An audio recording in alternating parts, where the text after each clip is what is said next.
ضيفي الورد على البنان وغادي تخلصي من هذا المشكل اللي كتعاني منه انت والزوج ديالك. هذه الوصفه هذه صراحه رائعه للنساء والرجال وكتبان من اول استعمال. كنحتاجوا لواحد حفنه ديال الورد راه معروف عند العطار، خصوص النساء راه كيعرفوه مزيان. غادي تجيبوا واحد الحفنه وغادي نديروها في الطحانه مولينيكس ديالنا وغادي نخليوها تطحن مزيان. حاولي ان طحني مزيان حتى تحصلي على حبيبات، وشاهدي معنا الفيديو للنهايه وما تنساوش تعطينا واحد المتابعه وتكتبوا لنا من اين بلاد كتابعونا وتشاهدوا الوصفه، خصوص المكون الاخير راه غادي يصدمكم. غادي نضيفوا واحد 2 معالق ديال الورد مطحون، وغادي نضيف واحد المعلقه اولا 2 صغار ديال النشا، وكذلك غادي نحتاجوا الياغورت الطبيعي يعني دانون مسوس واحد 2 معالق اولا 3 على حساب الكميه اللي غادي نحتاجو.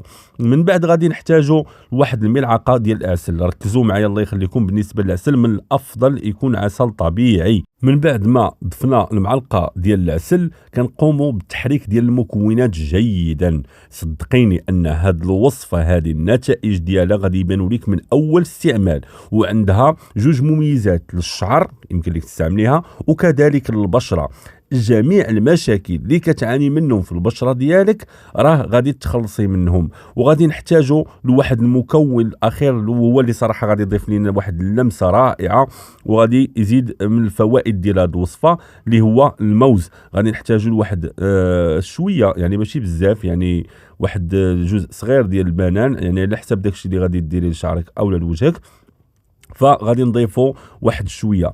بالنسبه لهاد الوصفه هذه راه صراحه رائعه. لاش كتصلح لينا؟ عندك لاله كترطب، كتعطي النعومه، كتعطي النضاره. يعني الموز راه كيغذي العمق ديال البشره، وحتى الشعر ديالك راه كيغذيه بفضل الفيتامينات والمعادن. وبالنسبه للياغورت المسوس راه كينظف وكيوازن وكيعطي واحد الاحساس بانتعاش وكيخلي الملمس ديال البشره والشعر ناعم. اما بالنسبه للعسل فهو السر ديال اللمعان والترطيب، راه كيرطب لينا البشره بواحد العمق صراحه اللي ما يمكنش، وكذلك كيحمي من الجفاف.